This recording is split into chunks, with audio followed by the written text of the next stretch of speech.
ओम शांति। 9 जुलाई 2024। आज की मधुर महावाक्य।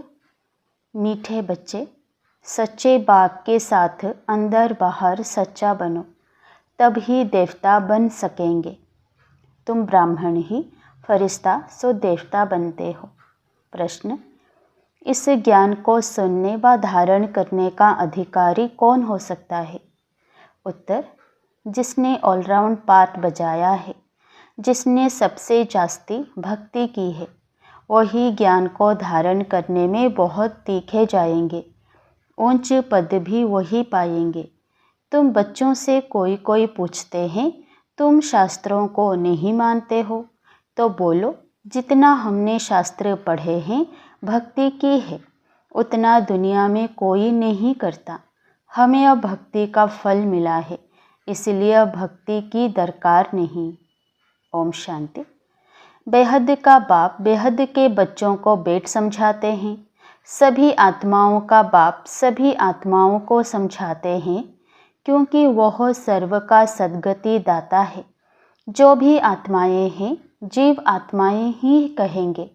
शरीर नहीं तो आत्मा देख नहीं सकती।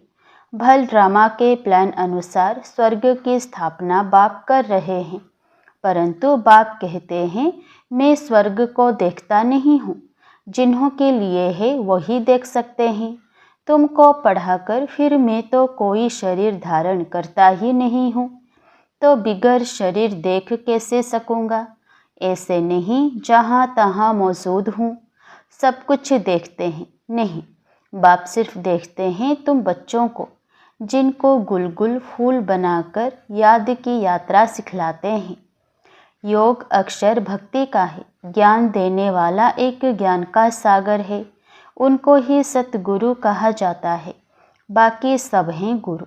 सच बोलने वाला, सचखंड स्थापन करने वाला वही है। भारत सचखंड था, वहाँ सब देवी देवता निवास करते थे। तुम अभी मनुष्य से देवता बन रहे हो। तो बच्चों को समझाते हैं, सच्चे बाप के साथ अंदर बाहर सच्चा बनना है। पहले तो कदम कदम पर झूठ ही था, वह सब छोड़ना पड़ेगा। अगर स्वर्ग में ऊंच पद पाना चाहते हो तो भल स्वर्ग में तो बहुत जाएंगे, परंतु बाप को जानकर भी विकर्मों को विनाश नहीं किया तो सजाएं खाकर हिसाब किताब चुकते करना पड़ेगा। फिर पद भी बहुत कम मिलेगा। राजधानी स्थापन हो रही है पुरुषोत्तम संगम युग पर। राजधानी ना तो सतयुग में स्थापन हो सकती, न कलयुग में, क्योंकि बाप सतयुग या कलयुग में नहीं आते हैं। इस युग को कहा जाता है पुरुषोत्तम कल्याणकारी युग। इसमें ही बाप आकर सबका कल्याण करते हैं।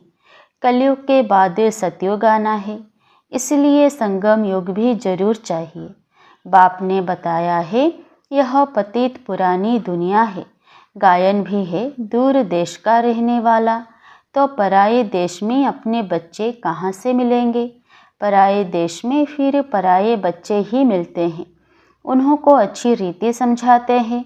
मैं किसमें प्रवेश करता हूँ, अपना भी परिचय देते हैं, और जिसमें प्रवेश करता हूँ उनको भी समझाता हूँ कि यह तुम्हारा बहुत जन्मों के अंत का जन्म है। कितना क्लियर है।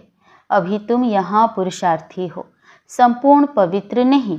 संपूर्ण पवित्र को फरिश्ता कहा जाता है।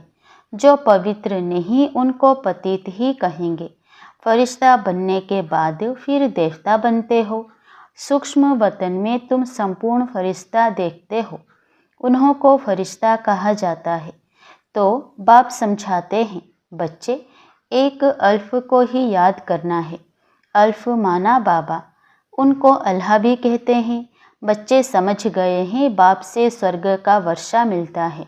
स्वर्ग कैसे रचते हैं? याद की यात्रा और ज्ञान से। भक्ति में ज्ञान होता नहीं, ज्ञान सिर्फ एक ही बाप देते हैं, ब्राह्मणों को। ब्राह्मण चोटी है ना, अभी तुम ब्राह्मण हो, फिर बाजोली खेलेंगे। ब्राह्मण देवता क्षत्रिय, इसको कहा जाता है विराट रूप। विराट रूप कोई ब्रह्मा विष्णु शंकर का नहीं कहेंगे, उसमें चोटी ब्राह्मण तो है नहीं, बाप ब्रह्मा तन में आते हैं, यह तो कोई जानता नहीं। ब्राह्मण कुल ही सर्वोत्तम कुल है, जबकि बाप आकर पढ़ाते हैं। बाप शूद्रों को तो नहीं पढ़ाएंगे ना, ब्राह्मणों को ही पढ़ाते हैं। पढ़ाने में भी टाइम लगता है, राजधानी स्थापन होनी है। तुम ऊंचते ऊंच पुरुषोत्तम बनो। नई दुनिया कौन रचेगा? बाप ही रचेगा, यह भूलो मत। माया तुमको भुलाती है, उनका तो धंधा ही यह है। ज्ञान में इतना इंटरफियर नहीं करते हैं, याद में ही करते हैं। आत्मा में बहुत किचड़ा भरा हुआ है, वह बाप की याद बिगर साफ हो ना सके। योग अक्षर से बच्चे मूंझ जाते हैं, कहते हैं बाबा हमारा योग नहीं लगता।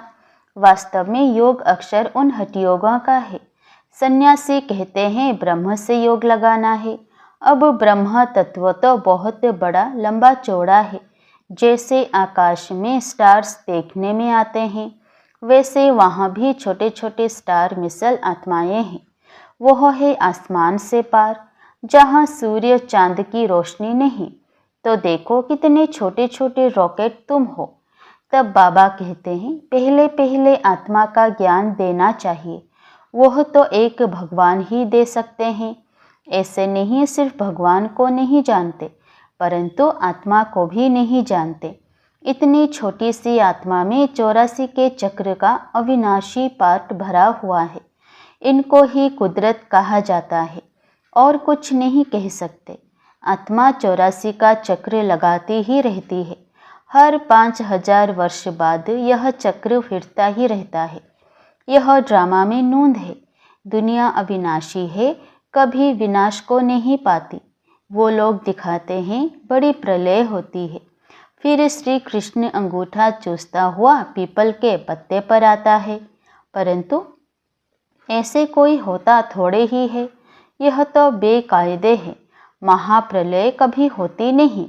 एक धर्म की स्थापना और अनेक धर्मों का विनाश चलता ही रहता है। इस समय मुख्य 3 धर्म हैं। यह तो ऑस्पिशियस संगम युग है। पुरानी दुनिया और नई दुनिया में रात दिन का फर्क है। कल नई दुनिया थी, आज पुरानी है। कल की दुनिया में क्या था, यह तुम समझ सकते हो। जो जिस धर्म का है उस धर्म की ही स्थापना करते हैं। वो तो सिर्फ एक होते हैं, बहुत नहीं होते। फिर धीरे धीरे वृद्धि होती है। बाप कहते हैं तुम बच्चों को कोई तकलीफ नहीं देता हूँ। बच्चों को तकलीफ कैसे देंगे? मोस्ट बिलव्ड बाप है ना। कहते हैं मैं तुम्हारा सद्गति दाता हूँ, दुख हरता सुख करता हूँ। याद भी मुझ एक को करते हैं। भक्ति मार्ग में क्या कर दिया है, कितनी गालियाँ मुझे देते हैं। कहते हैं गॉड इज वन। सृष्टि का चक्र भी एक ही है। ऐसे नहीं आकाश में कोई दुनिया है, आकाश में स्टार्स हैं। मनुष्य तो समझते हैं एक एक स्टार में सृष्टि है, नीचे भी दुनिया है। यह सब हैं भक्ति मार्ग की बातें। ऊंचते ऊंच भगवान एक है। कहते भी हैं सारे सृष्टि की आत्माएं तुम्हारे में पिरोई हुई हैं। यह जैसे माला है, इनको बेहद की रुद्र माला भी कह सकते हैं। सूत्र में बांधी हुई है। गाते हैं परंतु समझते कुछ नहीं।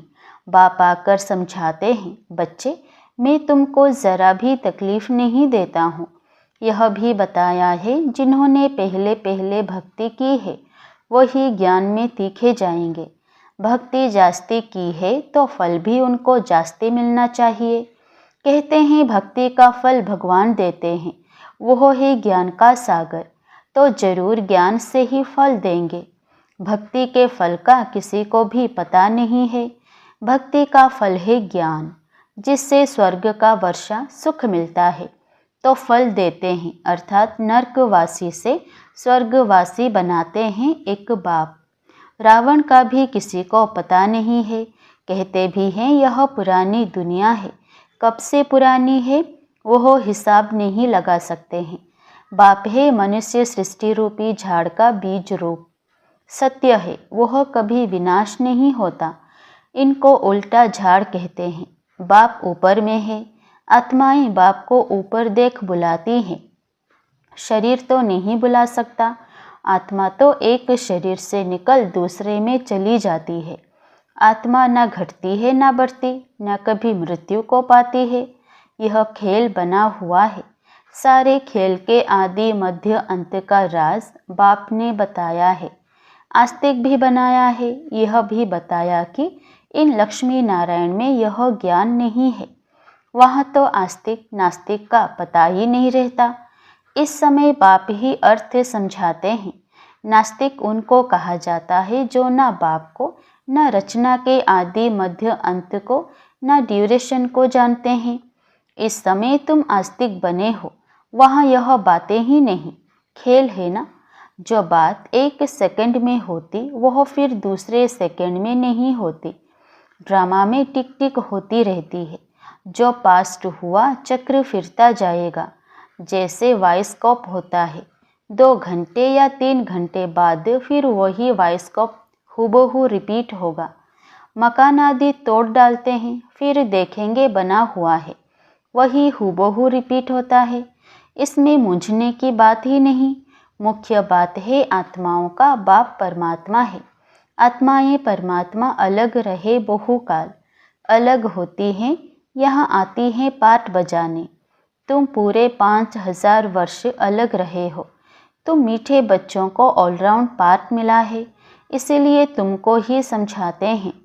ज्ञान के भी तुम अधिकारी हो। सबसे जास्ती भक्ति जिसने की है, ज्ञान में भी वही तीखे जाएंगे, पद भी ऊंच पाएंगे। पहले पहले एक शिव बाबा की भक्ति होती है, फिर देवताओं की, फिर 5 तत्वों की भी भक्ति करते व्यभिचारी बन जाते हैं। अभी बेहद का बाप तुमको बेहद में ले जाते हैं। वह फिर बेहद के भक्ति के अज्ञान में ले जाते हैं। अब बाप तुम बच्चों को समझाते हैं, अपने को आत्मा समझ मुझे एक बाप को याद करो। फिर भी वहाँ से बाहर जाने से माया भुला देती है। जैसे गर्भ में पश्चाताप करते हैं, हम ऐसे नहीं करेंगे, बाहर आने से भूल जाते हैं। यहाँ भी ऐसे हैं, बाहर जाने से ही भूल जाते हैं। यह भूल और अभूल का खेल है। अभी तुम बाप के एडप्टेड बच्चे बने हो। शिव बाबा है ना, वह है सब आत्माओं का बेहद का बाप। बाप कितना दूर से आते हैं, उनका घर है परम धाम।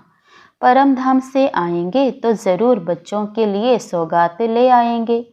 हथेली पर बहिश्त सौगात में ले आते हैं। बाप कहते हैं सेकंड में स्वर्ग की बादशाही लो। सिर्फ बाप को जानो। सभी आत्माओं का बाप तो है ना। कहते हैं मैं तुम्हारा बाप हूँ। मैं कैसे आता हूँ वह भी तुमको समझाता हूँ। मुझे रथ तो ज़रूर चाहिए। कौन सा रथ? कोई महात्मा का तो नहीं ले सकते। मनुष्य कहते हैं तुम ब्रह्मा को भगवान, ब्रह्मा को देवता कहते हो। अरे हम कहाँ कहते हैं। झाड़ के ऊपर एकदम अंत में खड़े हैं, जबकि झाड़ सारा तमोप्रधान है। ब्रह्मा भी वहाँ खड़ा है, तो बहुत जन्मों के अंत का जन्म हुआ ना। बाबा खुद कहते हैं मेरे बहुत जन्मों के अंत के जन्म में जब वानप्रस्थ अवस्था होती है तब बाप आए हैं, जो आकर धंधा आदि छुड़ाया।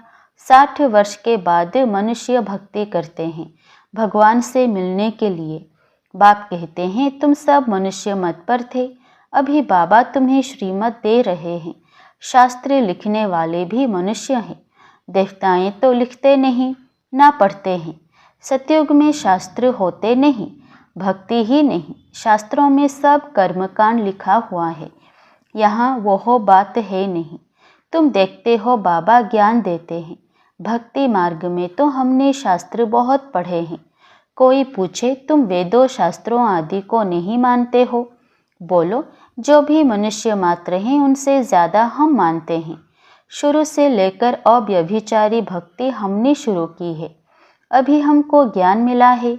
ज्ञान से सद्गति होती है। फिर हम भक्ति को क्या करेंगे?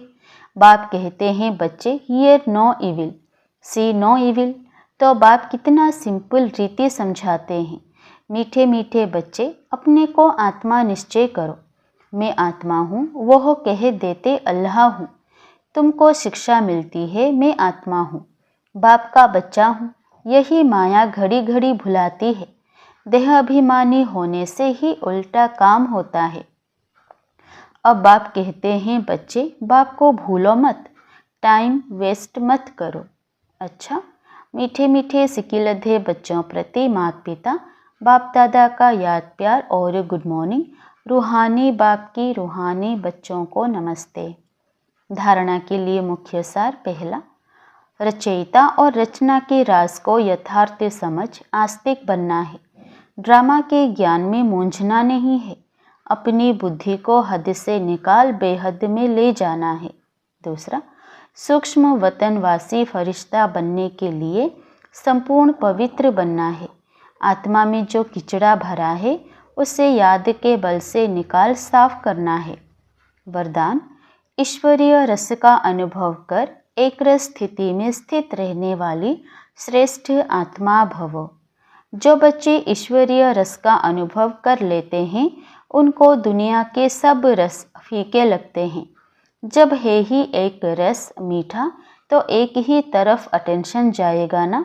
सहज ही एक तरफ मन लग जाता है, मेहनत नहीं लगती है। बाप का स्नेह, बाप की मदद, बाप का साथ, बाप द्वारा सर्व प्राप्तियां सहज एक रस स्थिति बना देती है। ऐसी एक रस स्थिति में स्थित रहने वाली आत्माएं ही श्रेष्ठ हैं। स्लोगन, किचड़े को समाकर रत्न देना ही मास्टर सागर बनना है। किचड़े को समाकर रत्न देना ही मास्टर सागर बनना है। ओम शांति।